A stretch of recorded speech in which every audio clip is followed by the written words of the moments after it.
Saya percaya bahwa saudara akan melaksanakan tugas dengan sebaik-baiknya sesuai. Terjawablah sudah polemik siapa yang terpilih menjadi Sekda Bandung Barat. Tepatnya pada hari Rabu 12 April 2023, Ade Jakir dilantik dan diambil sumpah jabatannya selaku jabatan pimpinan tinggi Pratama Sekretaris Daerah Kabupaten Bandung Barat oleh Bupati Bandung Barat Hengki Kurniawan bertempat di Ballroom, salah satu hotel Kota Baru Parahyangan, Bandung Barat.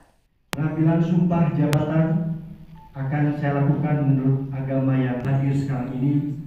Bahwa saya akan setia dan taat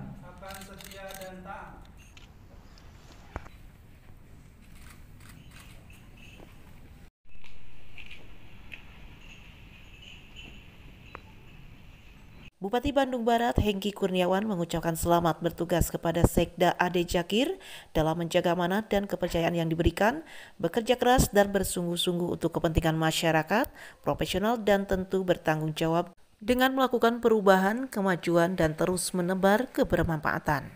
Sampaikan pada saat rapat paripurna bahwa saya akan memilih yang terbaik, yang nilainya paling baik, dan dari hasil seleksi yang dilakukan oleh tim pansel memang Pak Ade Jakir menduduki peringkat pertama, disusul oleh Pak Eliska, kemudian disusul oleh Pak Kopi dari Pusat Romo. Saya juga bisa membangun komunikasi yang baik dengan seluruh stakeholder, dengan seluruh masyarakat, elemen masyarakat. Waktu saya yang menjabat ini 5 bulan ini, saya berharap pemerintahan ini seperti sirkuit balapan, belajar ketertinggalan. Dan kemarin hari Senin pada saat rapat saya sampaikan